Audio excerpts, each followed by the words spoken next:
Cobb having previously entered, this is an indictment, a true guilt indictment for murder.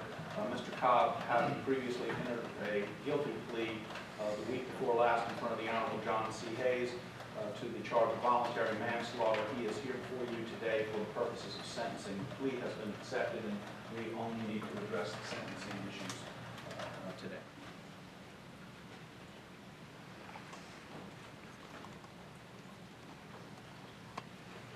This is the victim, Mr. Fields. This is the defendant, Mr. Cobb.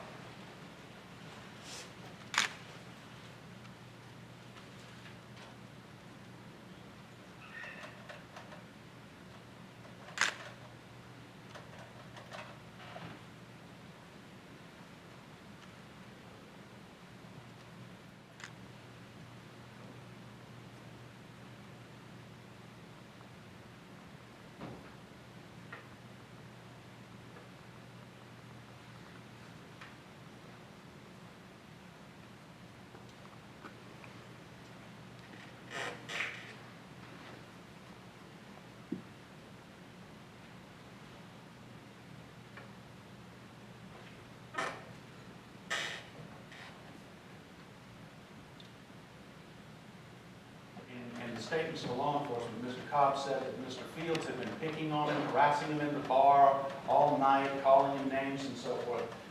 What the video in its entirety shows, and we have that if Your Honor wants to see it, from the time Mr. Fields got out of the cab to the time he stood outside for 5 minutes, then he went inside the bar, and then he comes back out.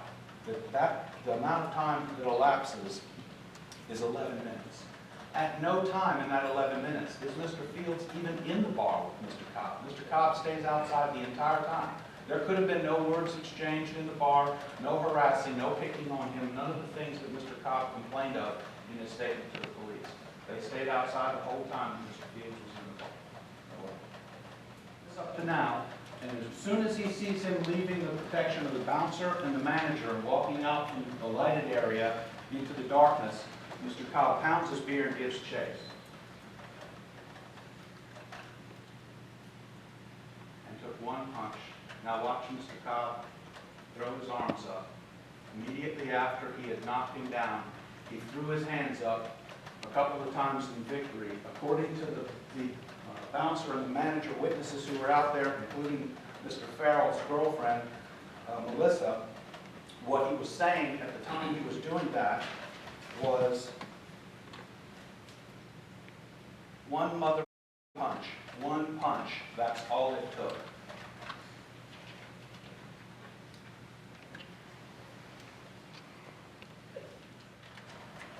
Your Honor, my husband was a good man. We were married almost 44 years before this incident. On the day his life was taken, Your Honor, before he left the house, he made 3 handmade bouquets of flowers for Mother's Day that day. Not 1, Your Honor, not 2, but 3. 1 for each child I'd given him. And he left me a note on top of my computer, Happy Mother's Day. He let me know he was going for a walk. My life will never be the same. On Mother's Day, Your Honor, I had to turn off the life support. They operated on his brain to relieve the pressure. They kept asking me, what was he hit with? I told them, I don't know what or who. I didn't know anything at that point. They said, whatever he was hit with is what killed him. They operated to relieve the pressure, just to keep him alive so we could say goodbye. He never opened his eyes. He never knew we were there. They said it was total brain dead. It was no life in him. They had so many machines hooked up to him, I didn't recognize him.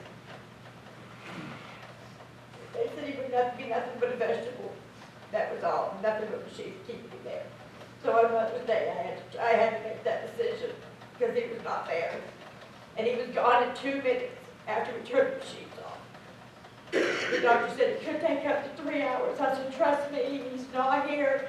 It won't take that long. He'll be gone in 3 minutes. And it took 2 minutes. Everything happens within a certain context. You know, this incident occurred on May 10th, which has already been discussed on Mother's Day weekend. And Mr. Cobb, you know, as a young man growing up, did not have a mother. And I think that Mother's Day weekend was a time that was extremely stressful for him, time of depression for him.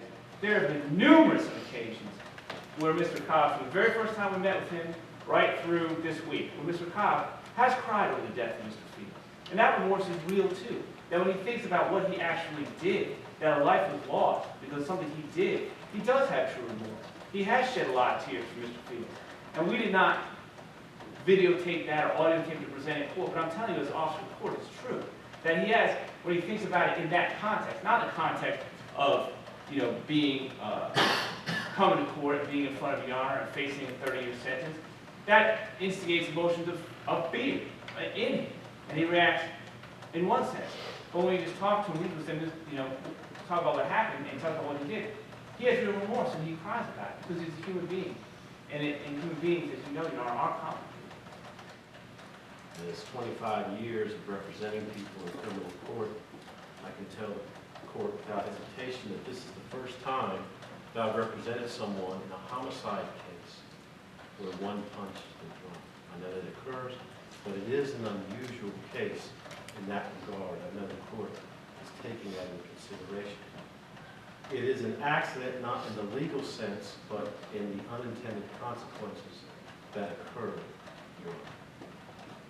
As Mr. Barrowclough indicated, that normally something like this would have been an assault case, but for the injuries and the ultimate death.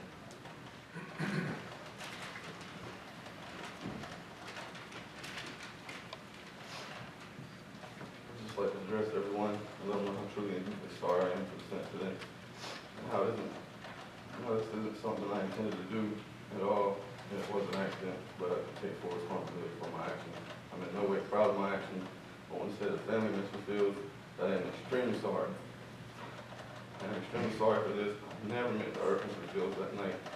And every day I wish I could go back and change my actions. I wish I could take this all back, and like I said in my bond hearing, I'll trade my life for his. I wonder every day how all of you are doing, and I pray that you're all okay in handling this well. I also pray for your forgiveness, because I know my poor judgment that night caused Mr. Fields to lose his life. It bothers me each and every day, so I'm asking and begging for your forgiveness. And again, I'm truly and deeply sorry for all this. Please forgive me. I would like all my family and friends to know that I'm sorry for this. I know that I let a lot of people down because of my actions, and I'm sure I lost a lot of your respect. I promise I'm going to do everything I can to regain that respect. I'm sorry, and I love you all. I would like everyone to know I've learned a lot from this situation. I've realized that I've been taking a lot for granted. And after this, I'll never take those things, and I'll never take those or anything else for granted again. I think most importantly, I've learned how to take control of a huge problem I've had, which is alcoholism and drugs. And through AA, I've gained the knowledge to overcome them both, and plan to continue to overcome them.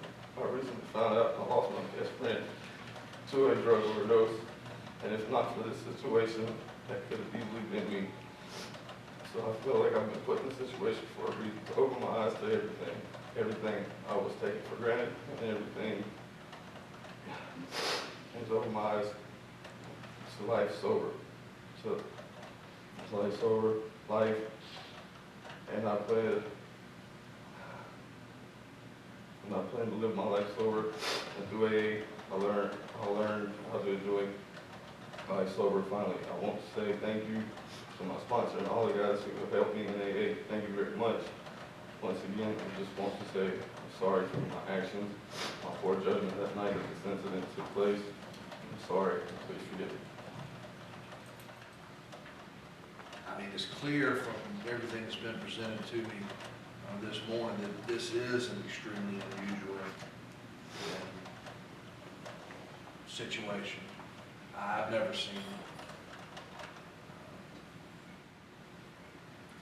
The easy thing for a judge to do is to always give the maximum sentence. That's the easy thing. You know?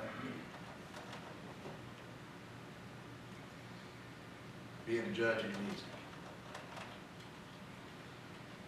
nothing I say, nothing I can do is gonna bring Mr. Fields back.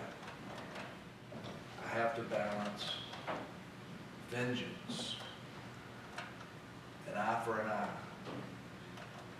versus mercy and compassion.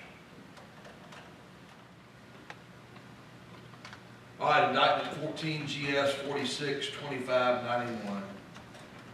The charge of voluntary manslaughter. Sentence of the court is 15 years. Good luck to you.